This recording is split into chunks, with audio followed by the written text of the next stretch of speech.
Boa noite, pessoal. E aí, hoje mais uma live da quarta-feira às 19 horas. Hoje com um assunto aí totalmente diferente do que a gente vem fazendo.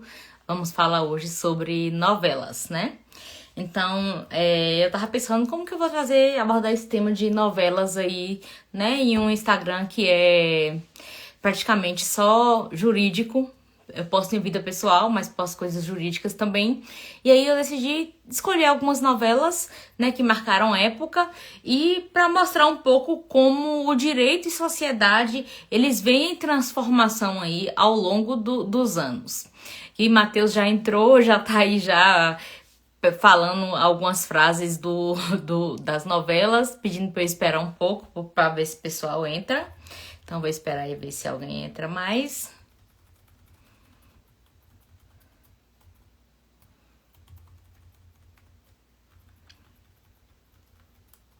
De toda forma, a live fica gravada aí para quem quiser ver depois. Então, o tema hoje é esse. Daqui a pouco eu te coloco, Matheus, viu? Daqui a pouco eu te coloco pra você falar aqui.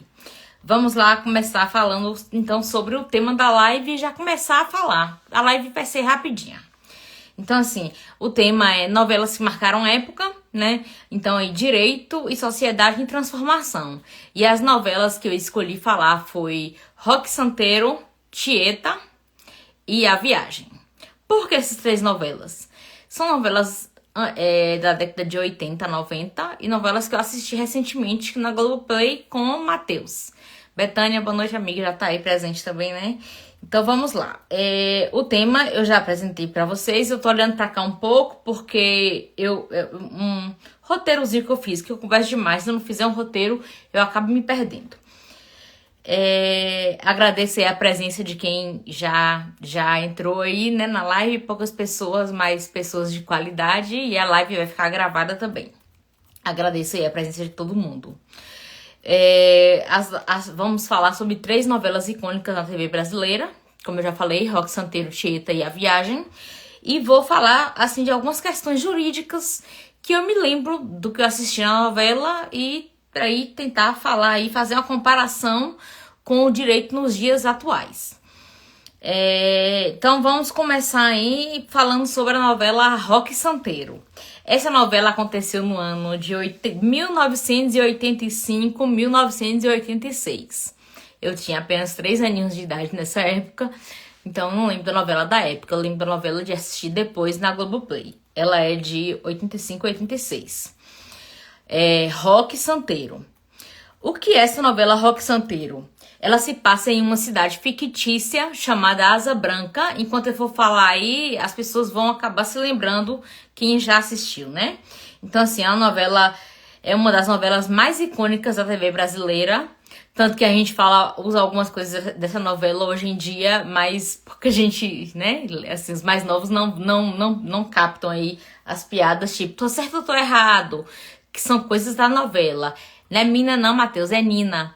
E tem as frases de Viúva Porcina chamando Nina! Nina era a empregada dela e ela ficava gritando. E aí era a Regina Duarte, né? Que era a Viúva Porcina e ela era bem escandalosa.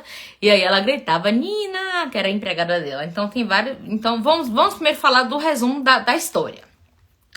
A história começa com a lenda de Roque Santeiro, que na novela foi José Wilker, que era um jovem artesão que supostamente morreu, né, como Marte para salvar a cidade de um bandido conhecido como Navalhada.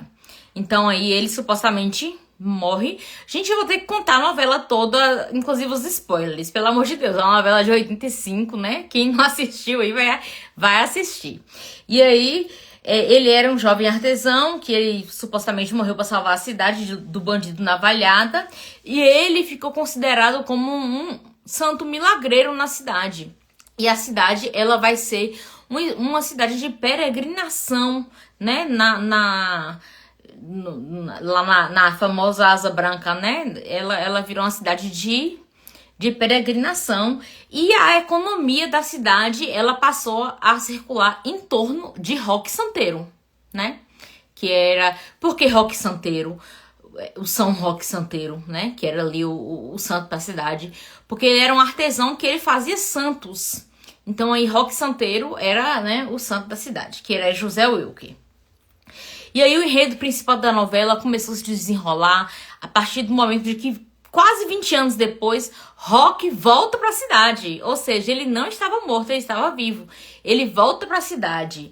E aí ele vai desmascarar e essa falsa lenda de que ele era né, de que ele morreu para salvar a cidade, de que ele era um santo. Aí você imagina o impacto disso numa cidade pequena, né? Asa Branca é retratada aí como uma cidade pequena, que a economia girava todo em torno do Roque Santeiro, né? Tem uma estátua, uma das primeiras cenas da novela é a estátua que é feita para Roque, uma estátua de Roque na praça da igreja.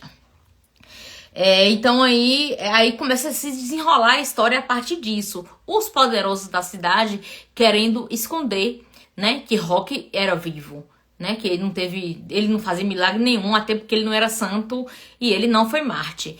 E aí começam os poderosos da cidade, o prefeito, que é Florindo Abelha, o senhorzinho Malta, né, que aparece a viúva porcina. Viúva porcina, ela é era a suposta esposa de Roque. E não era nada, nem conhecia Roque, mas quando ele morreu, ela apareceu na cidade para dizer que era viúva dele. E ela começa a se relacionar com Senhorzinho Malta. Senhorzinho Malta era Lima Duarte, que tem aquela cena de que balança o relógio, né? E fala, tô certo ou tô errado? Balança, aí é ele, que é o Senhorzinho Malta, que é um dos poderosos da cidade. Outro poderoso na cidade que tem, Jeane já falou aí, que era Zé das Medalhas, que ele fazia as medalhas de santo. Ele tinha comércio, realizava na cidade, então assim, a economia da cidade era toda em volta disso aí. O Matheus falou que Lima Duarte, melhor todo o Brasil, concordo, Lima Duarte, muito bom. Daqui a pouco eu vou falar uma curiosidade sobre Lima Duarte. Então o enredo principal é sobre isso aí, né? Que então a aparição de Roque vivo ameaçava destruir aí toda a economia da cidade. Então, Senhorzinho Malta e Viúva Porcina e Florindo Abelha, que é o prefeito da cidade, eles não querem que isso aconteça. Porque com a volta de Roque, essas pessoas aí ficam em alvoroço. Eles tentam de todas as formas manterem essa farsa aí da santidade. Enquanto Roque, que era um homem simples, né? Ele era rico, mas ele era um homem simples. E ele também era avesso a ser protagonista. Ele não queria ser famoso, ele não queria nada disso.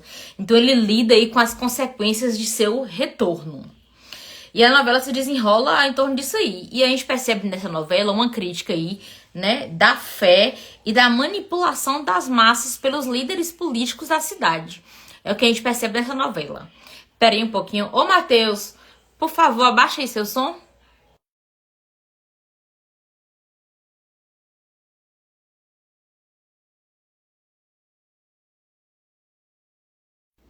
Eu pedi Matheus abaixar o som dele, tá até pra ele tá aí morrendo de rir. E ele tá, eu sei que ele tá curtindo, porque ele ama essa novela.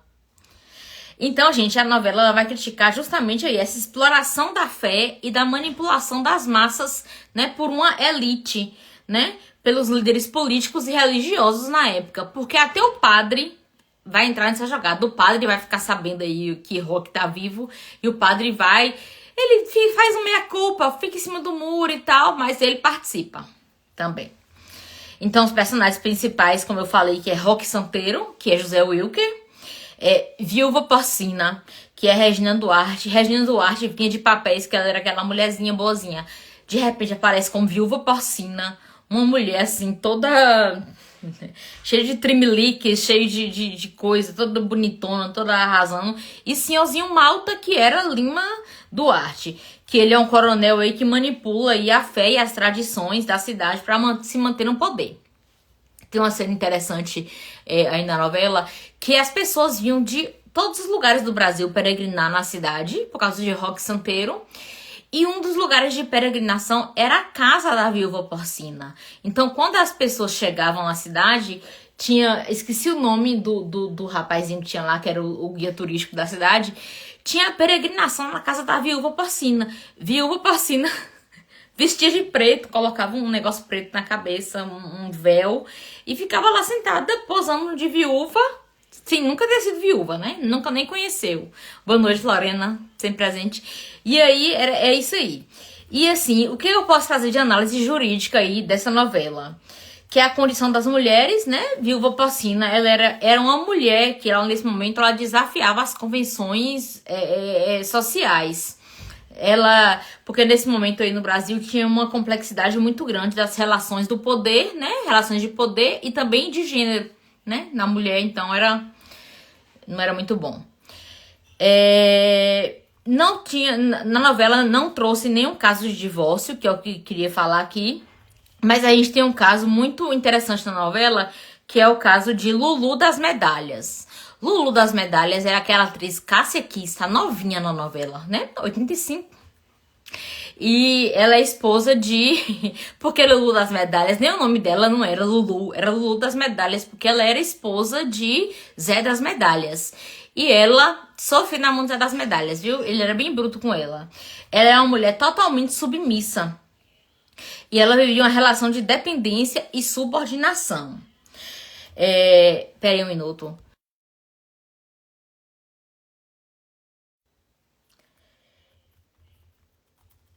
Ela é uma figura, então, aí, que exemplifica a subordinação da mulher aí na década de 80, né? Ela tinha uma pressão feminina, tinha uma falta de autonomia, refletindo em normas sociais e jurídicas da época. Eu não quero trazer aqui uma manifestação feminista, porque eu não tenho, teoricamente, conteúdo para subsidiar essa discussão. Mas eu posso citar o que acontecia aí com o Lulu das Medalhas, que ela era submissa ao marido na década de 80, né? A legislação brasileira tinha avançado aí em algumas áreas do direito das mulheres, mas a realidade social era bem diferente do que estava ali na lei, no papel, como acontece hoje também, né? A mulher passou a ter muitos direitos, mas muitos não são colocados em prática pelas normas sociais. Asa Branca era uma cidade pequena e aí ela realmente não acabava sendo muito submissa. Ela não tinha autonomia na sua vida pessoal e nem na sua vida financeira. Dependia do marido para tudo, né? Não tinha voz ativa nas decisões da época. O que reflete que as mulheres casadas aí na década de 80, muitas vezes elas não tinham controle sobre seus próprios bens ou finanças. E suas opções para desafiar a autoridade masculina eram limitadas. Eu vou mostrar pra vocês aqui, vou ver se eu pego aqui no Instagram um vídeo que eu gravei da novela. Eu fiz deixa eu ver se eu viro a câmera aqui pra colocar pra vocês verem. É o padre conversando com o marido de Lulu. Pera, deixa eu virar aqui. Já deixei aqui no ponto. Aqui. Ai, não treme, gente, desculpa. Deixa eu clicar aqui. Claro que não. Mas se ele tá com o demônio no corpo, você também não é nenhuma santinha, não. Não quer voltar pra casa? Ela tem medo. E se eu for lá buscar? Não, vamos com calma. Mas ela é minha mulher, pai. Eu tenho o direito de ir lá e buscá-la e trazê-la aqui pra casa, nem que seja à força. Olha, Suzana Gentalhas, por causa dessa noção de propriedade que o senhor tem sobre a sua mulher, é que tudo aconteceu. Eu aconselharia o senhor, antes de trazê-la para casa, a refletir um pouco sobre isso. O senhor nunca foi um marido para ela, foi sempre um proprietário. Meu Deus do céu, do que ela se queixa, padre? Eu sempre dei tudo a ela, tudo. Menos que mais ela precisava. Amor, carinho, compreensão. Com a vida? Claro que não. Pronto, gente, é isso aí, uma parte, né? Até o padre aí aconselhando o seu Zé das Medalhas de que ele trata a mulher como uma propriedade, o que era muito comum na época. Eu tô vendo vocês escrevendo aí, mas logo mais eu volto pra ver. Então é isso, a contextualização aí é essa, né? O impacto social aí, Lulu das Medalhas, ela representa o estigma aí dessa época da mulher. E assim, na novela, ao retratar personagens como Lulu, ela contribuiu, inclusive, para uma crítica social. Essa cena mesmo que eu mostrei a vocês aí, ela é uma crítica social ao que acontecia na época, mesmo estando inserido naquele... A Globo, né, essa novela foi feita e exibida pela Globo, ela traz essa crítica social para promover aí uma reflexão na população sobre isso, sobre a evolução das normas. E aí, sobre Roque Santeiro, só para dizer a vocês que a comparação com a legislação de hoje, né? Que após a Constituição de 88 e também o Código Civil de 2002, a gente tem os direitos iguais entre os cônjuges, né, marido e mulher, e direitos também das mulheres em diversas áreas. Mas por mais que essas leis tenham evoluído, a mudança cultural e igualdade de gênero, na prática, ainda enfrenta desafios. Então, aí, Roque Santeiro, já acabei aí.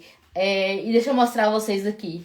É a novela preferida de Matheus e minha. A gente tem, inclusive, os LPs, né, da novela. Aqui é a Viúva Porcina, né, aqui à frente, aqui atrás do disco. Ela é belíssima, com esse cabelo aí esvoaçante.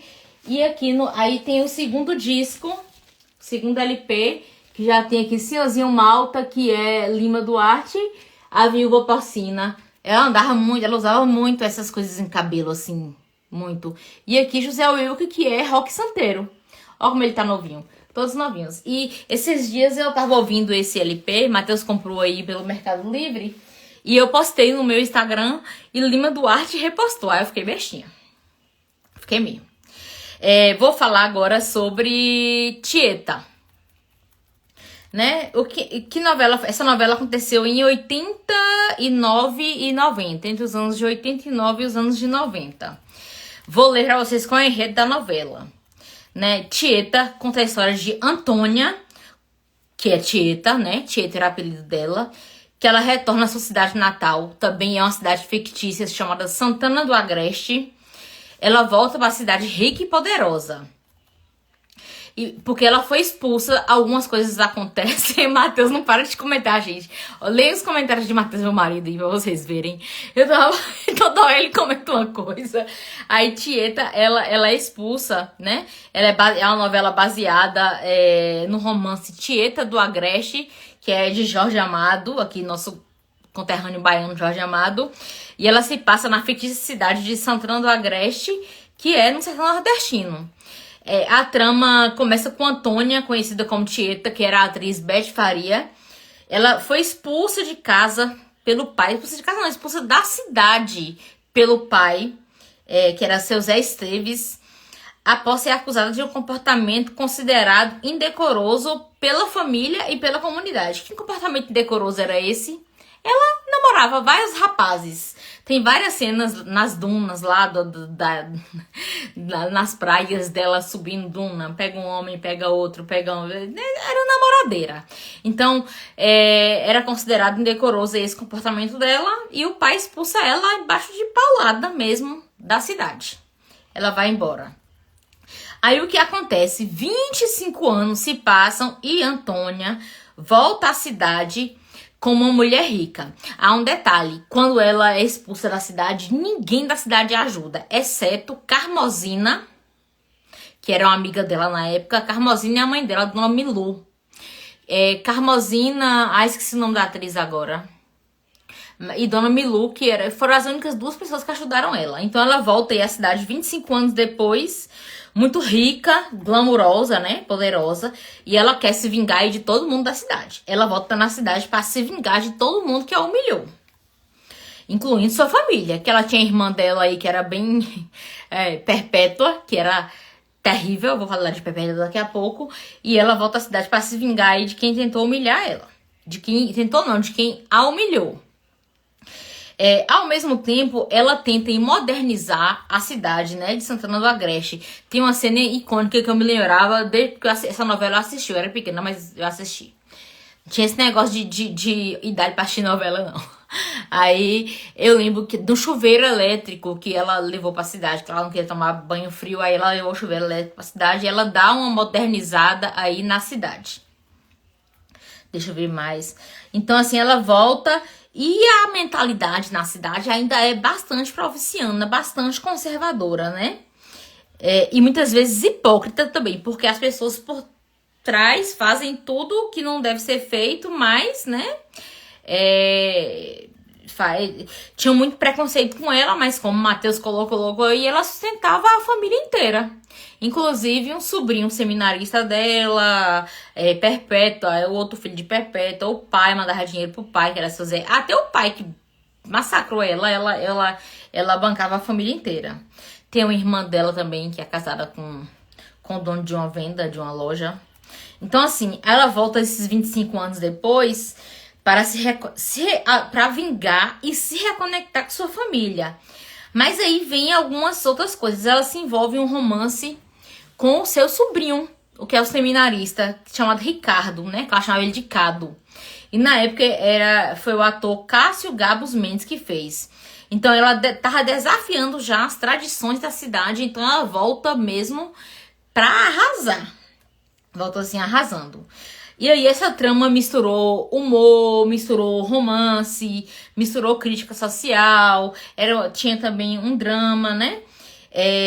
E aí ela retratava aí esse confronto entre o atraso e o progresso, entre a hipocrisia e a liberdade, além de abordar muitos temas como sexualidade, poder feminino, porque Tieta era uma mulher empoderada, né? E emancipação. Ao longo da novela, ela vai se mostrar uma mulher muito forte e independente, e desafiando aí o patriarcado e as convenções sociais. E aí traz à tona aí as condições de uma sociedade moralista e conservadora. Os personagens principais da novela, então, são Tieta, que é Beth Faria, Perpétua, né, que era a irmã dela, que só se vestia de preto. Ela nunca tirou o luto do marido dela, que ela ficou viúva. Perpétua, que era Joana Fon, Zé Esteves, que era Sebastião Vasconcelos, o pai de Tieta, né, que expulsou ela da cidade. E tem também Ascânio. Ascânio, ele era um idealista que sonhava aí com a modernização da cidade, que é Reginaldo Faria. Então, Tieta aí, puxando aqui para a questão jurídica, a novela discutia aí novamente, a condição da mulher, né, desafiando as normas patriarcais, né, e também divórcio. A novela, a Tieta não traz como tema central nenhum aspecto assim de divórcio, não era foco principal da trama, mas ela traz esse contexto mesmo da emancipação feminina e das transformações sociais e jurídicas do Brasil na época. Quando Tieta foi ao ar, gente, a sociedade como um todo estava em um processo de adaptação. As mudanças legais introduzidas por uma emenda constitucional, né, que a partir de 77 que foi possível aí o divórcio. Porque até então o casamento era indissolúvel. Então, assim, quando teve Tieta, ainda estava em adaptação social do divórcio. Mas aí mesmo depois da legalização, continuou o estigma, né, social aí das mulheres divorciadas e tal. Na novela, deixa eu ver aqui se eu anotei mais alguma coisa sobre Tieta. Não, Tieta era só isso mesmo. E aí, o que eu posso falar que a novela de Tieta, ela é uma novela que traz aí uma sociedade conservadora e altamente moralista. E a gente tinha aí alguns personagens também que eles eram ícones desse moralismo, que era Perpétua, né? Que tinham duas amigas, Sinira e Amorzinho, que eram assim as três terríveis, insuportáveis. E algumas coisas que chocaram a novela aí nessa época. Foi o incesto de Tieta, que pegava o sobrinho dela, né, Lacado. Era um romance totalmente, né, inimaginável. Inclusive, acho que hoje em dia continua sendo tabu. A gente tinha na novela uma ninfomaníaca, que era a mulher de branco, que atacava os homens, né, durante a noite. Teve também uma questão, gente, que quando eu assisti, eu falei, gente, não é possível isso, de pedofilia, né, que era Arthur da Tapitanga, que era Ari Fantura, que ele pegava várias meninas novinhas, os pais vendiam pra ele, e algumas outras ele levava à força pra casa dele, que eram chamadas as rolinhas, né, que era Arthur da Tapitanga, que era Ari Fontoura, que é o personagem também que vem toda essa carga dramática e da pedofilia, mas ele era um personagem muito engraçado. Muito engraçado. E a gente tem aí o machismo escancarado, que era as falas todas de machismo muito escancarado, principalmente por mulheres, né? Que perpetua Amorzinho e Sinira. E uma outra coisa que era, que foi na época assim, chocante, foi a nudez na abertura da novela. Porque, esqueci o nome da atriz agora, bem bonita, que fez as cenas da abertura da novela, que foi cenas de nudez mesmo. Aí, né? E também tem uma coisa na novela, que tinha um trisal na novela. Que era o comandante Dário, Laura, a esposa dele, que é a mulher de branco, né? Que era a mulher de branco. E outra moça, que eu agora esqueci o nome dela, mas tinha um trisal. Mas pra viver esse romance aí a três, eles foram embora da cidade. Lá pra eles seria impossível. Matheus falou que é só no Fantástico. É só no Fantástico, tudo bem? Não entendi. Deve ser que tinha nudez feminina na abertura e tal. Vou falar agora sobre a novela que vocês mais falaram, mais queriam que eu falasse. A maioria votou. Uma amiga minha até comentou assim, gente, o povo é fissurado dessa novela. E é mesmo. A novela A Viagem. Sobre A Viagem também, ó. A gente tem também o LP aqui em casa. Que é com Cristiane Torloni aí na capa e contracapa aí no verso. Esse disco que eu comprei, esse LP eu comprei em um leilão. E essa novela é uma novela muito boa. Tem uma amiga minha que vê essa novela todas as vezes. Ela fica com medo de Alexandre, mas ela não consegue parar de assistir. A Viagem já é uma novela de 1994, né? Já é uma novela mais nova. É uma novela novinha, de 94. E aí, o que é essa trama? Ela aborda muitos temas espirituais e a vida após a morte. Ela é focada na história de Alexandre, que se suicida após ser condenado e volta como espírito para assombrar aqueles que considera responsáveis por sua tragédia. Né? Então, a trama central é essa aí. Ela começa com Alexandre. Ele é um jovem bastante problemático, que comete um assassinato durante um assalto. E ele é preso e, ao ser condenado, ele se desespera e se mata na cadeia. Após a morte, ele passa a assombrar aqueles que considera responsáveis por sua condenação, né? Ele toma um ódio mortal do advogado Otávio Jordão. Otávio Jordão é um advogado que não quis defender ele de jeito nenhum. A família foi lá implorar para ele não quis defender.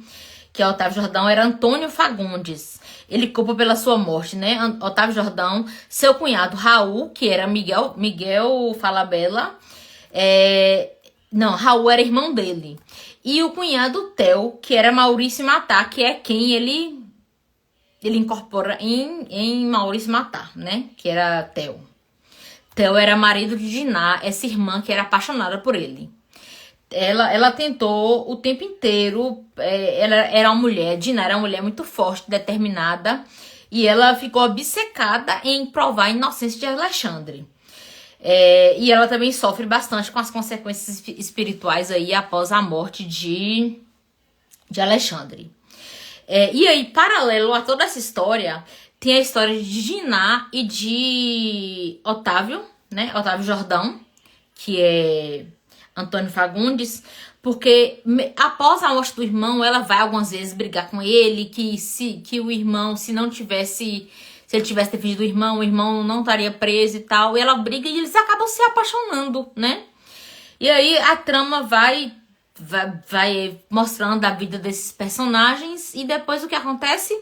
Diná morre, mas aí ela continua tendo aí esse contato espiritual com Otávio Jordão, né? Os personagens principais são Alexandre, como eu falei, que é Guilherme Fontes, que tem até figurinha, Matheus falou aí bem falado, que tem até a figurinha sobre dele, né? Alexandre, assim, incorporando. Ele incorporava muito em Theo e na sogra de Raul, que era o irmão dele. Era uma senhorinha, assim, esqueci o nome dela agora, a mulher virava transtornada. Diná é a personagem principal, que é Cristiane Torloni, que é essa aqui que eu mostrei vocês o disco. Ela tava com esse visual na época, assim, de mulher bem empoderada, cabelo curto, belíssima. Otávio Jordão era o personagem principal, que era aí Antônio Fagundes, né? Que é o advogado que não quis defender Alexandre. Mas aí depois ele vive o romance com Dinah e vai enfrentar as consequências espirituais de todas as decisões dele. Inclusive, Alexandre, no plano espiritual, ele é tão terrível que ele consegue encarnar, não sei como é que fala, gente.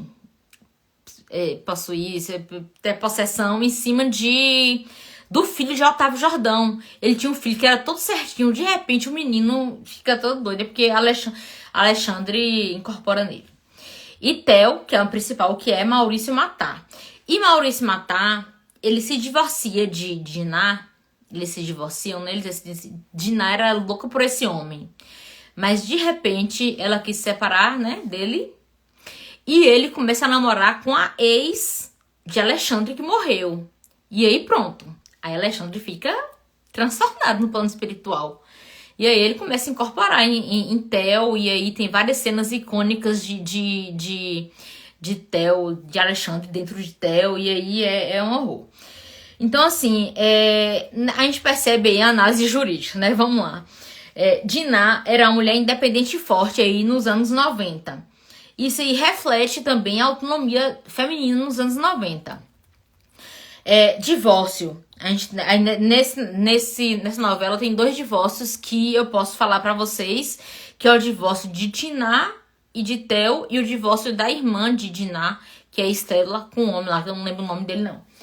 Mas foi assim, o divórcio de Dinah e de Theo, a gente observa que foi uma coisa mais consensual, que a filha ficou com Dinah e tudo, eles tinham bens, eles fizeram divisão de bens, fizeram tudo. Dinah tinha uma empresa, Dinah tinha uma locadora de filmes na novela, né? Ela era riquíssima, uma casa maravilhosa, com um apartamento que tinha até uma piscina na varanda, assim, maravilhosa. Então, assim, na trama, ela se divorcia aí de Theo, mas chega um momento que Theo não quer separar dela, porque Alexandre já incorporou, né? E ele não quer separar. No começo ele queria separar dela, ela não queria, que ela era obcecada por ele. Inclusive tem uma cena que ela dá uma surra em Lisa, que é a ex de Alexandre, porque Theo vai namorar com Lisa e ela descobre. Eles já estão separados, ela vai lá e dá uma surra em Lisa. É assim, terrível, briga de mulher, né? Acontece até os dias de hoje.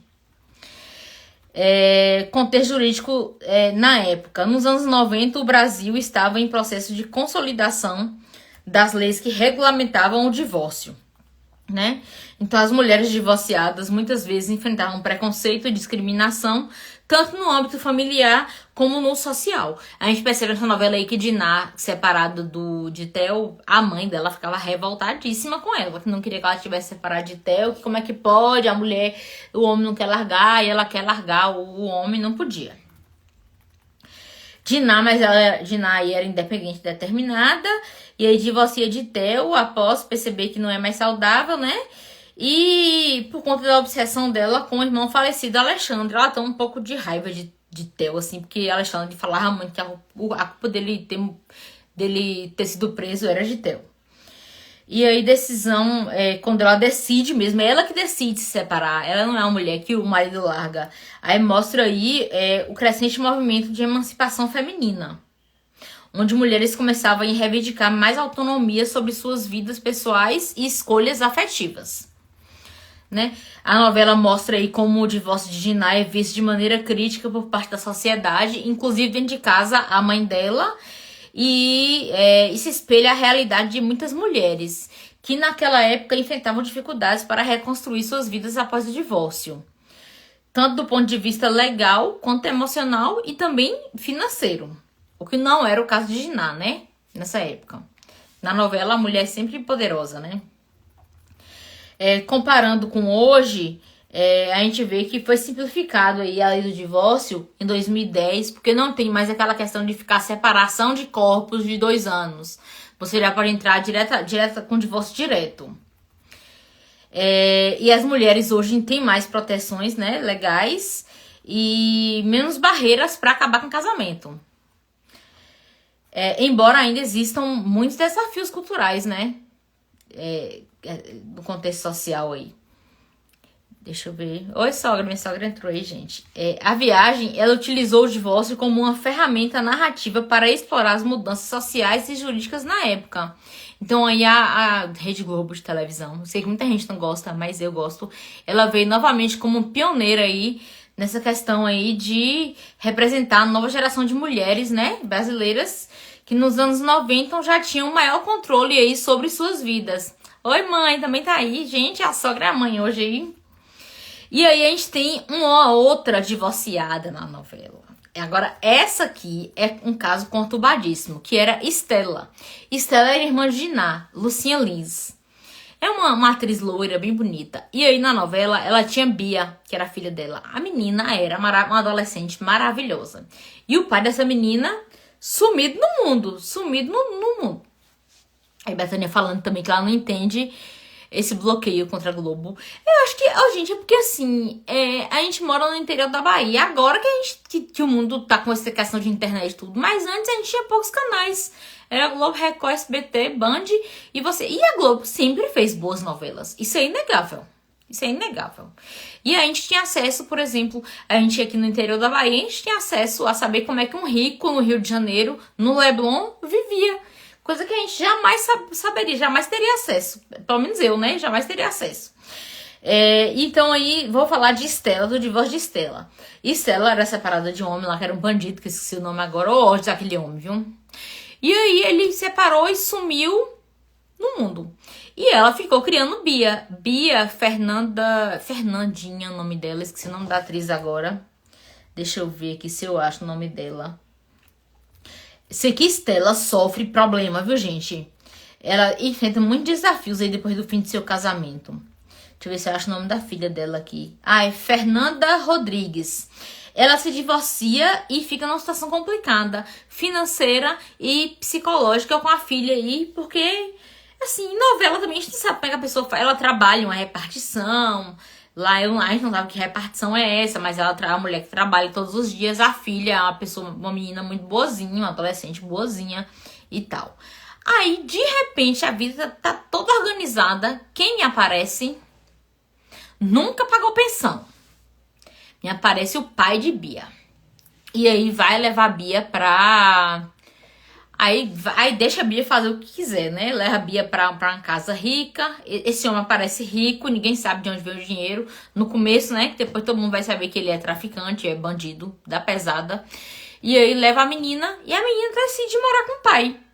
Né? Ela vai morar com o pai dela e aí eu conversando com o Matheus ontem sobre aqui que eu ia falar da viagem, aí ele falou, a alienação parental que ele fazia, né? Sim, ele fazia alienação parental pesada. Falava mal da mãe, que a mãe tava divorciada, e aí ela até começa a namorar com o Alberto depois, que é um médium espírita. Mas ela enfrentou muitas dificuldades. Então a gente vê que aí até não mudou, gente, pra hoje essa questão. Assim, na pensão alimentícia, tinha esse negócio de Estela ter a dificuldade de cobrar do cara, né? Hoje a gente consegue cobrar, consegue. Mas era muito mais complicado. As situações eram muito mais delicadas, muito mais demorado. Hoje a gente tem processos mais rápidos, meios mais fáceis de achar aí os devedores de pensão alimentícia, né? Porque mãe também pode dever pensão alimentícia. E aí a guarda e convivência, né?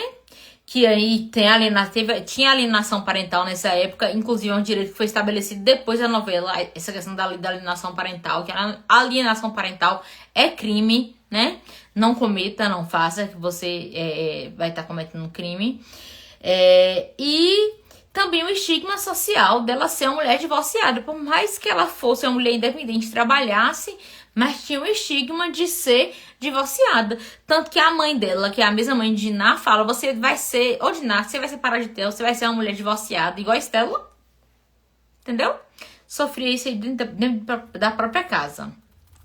E comparando aí esse direito com a realidade atual, a gente vê que a lei hoje sobre divórcio e sobre pensão alimentícia e sobre alienação parental, elas são muito mais robustas, né? E com melhor aplicação. Tem mecanismos aí mais eficazes para garantir o cumprimento das obrigações. Então a gente observa aí que na novela A Viagem, é um exemplo claro das dificuldades enfrentadas por muitas mulheres divorciadas nos anos 90. Especialmente no que diz respeito à criação dos filhos, né? E também a dificuldade da busca por justiça no cumprimento das obrigações do ex-marido, né, devedor de pensão. A Viagem, essa novela aí, ela reflete a realidade de uma época em que as leis sobre divórcio e pensão estavam em evolução. Nesse momento da novela aí, a gente percebe já a melhoria, as leis já estavam em evolução, né, para que tudo se tornasse mais justo e equitativo. Só que a novela A Viagem, ela acontece, eu não sei se é em São Paulo ou se é no Rio de Janeiro. Então, assim, numa capital dessa, você vai ver que vai ter uma melhor aplicabilidade de tudo. No interior, eu acho que nessa mesma época já não acontecia isso, né, nas cidades menores. Eu acho que já não era assim. Então, gente, o que eu tinha pra falar aí sobre esses anos aí, dessas novelas dos anos 80 e 90, era isso. E aí, eu queria... Não tem a ver com o tema do bate-papo, mas era um tema que eu sempre penso, né? Sobre Ayrton Senna e Adriane Galisteu. É uma coisa que me marcou muito, assim, que Ayrton Senna, ele faleceu em 94, eu tinha 12 anos de idade, foi em 1º de maio, né, foi um dia do trabalhador, eu acho. E aí, Adriane Galisteu, é nítido que ela convivia com ele como esposa, tanto que quando ele faleceu lá, não sei se é na Itália, ela tava com ele, eles já tinham saído em revista Caras, né, morando juntos e tal, e ela não teve direito a nada.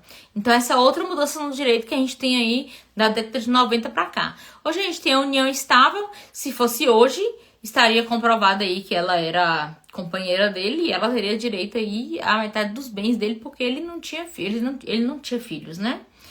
Então,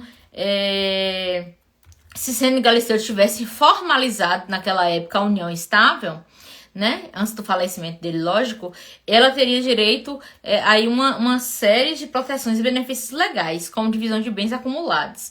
No entanto, como o relacionamento deles não chegou a ser formalizado legalmente dessa forma, não haveria efeitos diretos, segundo a legislação vigente na época. Desde então a gente vê que a legislação tem avançado nesse sentido. Em algumas fontes que eu fui ver da época, fala que ele tinha testamento, outros lugares falam que ele não tinha testamento, mas no fim das contas, quem ficou com todo o patrimônio de Ayrton Senna foi a família. E no velório, é uma cena que fica na cabeça da gente, né? Eu era adolescente na época. E que ela nem pôde, né? Ela não ficou lá em posição não é de destaque, ela não teve uma posição privilegiada durante o velório lá de Ayrton Senna. É uma cena, assim, bastante triste. Então, a gente vê que hoje a formalização da união estável, né? Ela mudou bastante aí essa questão. Gente, a live hoje era sobre novela, eu acho que já falei demais, mas deu 19h43. Vou ler aqui agora o que vocês escreveram. Novelas, eu gosto de novelas antigas e ainda bem que meu marido também gosta. Ele fala que ele queria desassistir Roque Santeiro para poder assistir de novo. Quem não assistiu Roque Santeiro, assista. É uma novela maravilhosa, o enredo da novela é ótimo, os atores são maravilhosos. É uma novela muito boa. Deixa eu ver aqui, Matheus falando tô certo, tô errado, que era, né, e um jargão de senhorzinho alto na novela. Aí Jeane entrou, deixa eu ver se alguém falou mais alguma coisa. Eu quero assistir novamente, Matheus falando, deve querer assistir Roque Santeiro, eu quero ser o lobisomem. Roque Santeiro tinha um lobisomem, né, que era o professor Astromar, que era o lobisomem. Meu primo até falou mais cedo comigo, Ricardo, que tinha um lobisomem. Jeane falou de das medalhas, que era rico vendendo medalhas, né, de um santo que não existia. Lima Duarte, melhor ator do Brasil, é isso mesmo. Deixa eu ver aqui o que mais tem pergunta ou comentário. Minha irmã aí comentando que Matheus que incomanda sua renda também, né? Não, aqui em casa é o seguinte, o dinheiro meu é só meu, o dinheiro dele é dele e meu. Eu não mexo no dinheiro dele não. Nem ele mexe no meu. Deixa eu ver, Matheus falando coisa aqui que eu não vou ler. Meu primo falou aí que Carmozina, Arlete Salles, é isso mesmo, Carmozina, a única amiga de Tieta que defendeu Tieta quando ela foi expulsa da cidade, que deu um dinheirinho pra ela, foi Carmozina. E aí vem a questão cultural também. Carmozina era uma solteirona. Carmozina, na novela, nunca tinha casado, não teve filho, não teve nada. E Tieta fez uma armação lá pra um homem namorar com Carmozina. Pra você ver, né? Tieta tentando ajudar a amiga. Mas foi uma confusão. Assistam Tieta, é boa também. Matheus falou que Tieta sustentava a família toda, é isso mesmo. Aquela mulher morreu de AIDS. Acho que Matheus tá falando que era a mulher do Trisal, sem ser a Laura, a outra, que eu esqueci o nome. Cleide, minha prima, falou que Alexandre ficou soprando no ouvido do povo pra votar. Pra votar? Você acha que é agora, na política agora? A última? Vai, briga. Tem figurinha de Alexandre. A figurinha de Alexandre da viagem é famosa. Theo era cunhado, isso mesmo, Theo era cunhado de Alexandre. Amanda Kelly, que minha prima falando que morria de medo de Alexandre. Quem não tem medo de Alexandre? A gente assistia aquela novela País de Noite, beber água na cozinha, era um horror. Renata apareceu aqui. Oi, tudo bem, Renata? Minha sogra entrou. Deixa eu ver aqui. Já li esse comentário de Betânia falando que o povo não gosta da Globo. Eu gosto. Renata falando aqui que preferiram a Xuxa, deve ser do velório de Adriane Galisteu. Realmente, o pessoal preferiu Xuxa, não é porque Xuxa namorou com Ayrton Senna numa época antes de Adriane Galisteu, mas a família preferiu Xuxa. Maravilhosa. Ricardo sabe as músicas de todas as novelas. A Ricardo é meu primo, que é ex-genro de minha sogra. Olha a confusão. Ricardo sabe as músicas de todas as novelas. Pois é. Sogra, música, Matheus também sabe, viu? Você fala uma música, ele fala que tá na novela. Fala uma música, ele sabe tudo. Votar na novela, né, Cleide? O povo, Alexandre, eu acho que Alexandre que falou no ouvido do povo aí pra votar em A Viagem. A Viagem realmente ganhou de disparada. Então é isso, gente. Falei aí dessas novelas icônicas brasileiras, né? Tentei puxar aí um pouco pra crítica social, pra parte do jurídica, que é puxar uma brasa aí pra minha sardinha. Mas vocês têm mais alguma coisa pra falar? Tem alguma coisa aí pra falar? Matheus, você quer entrar aí na live? Você falou que queria entrar, você quer falar alguma coisa? Falei dos impactos sociais, do divórcio, de tudo mais. E aí a live era isso aí mesmo, é isso aí mesmo que tem pra hoje. Deixa eu ver se o Matheus quer entrar aqui, que ele falou que queria entrar. Deixa eu ver. Eu não sei nem como é que convida.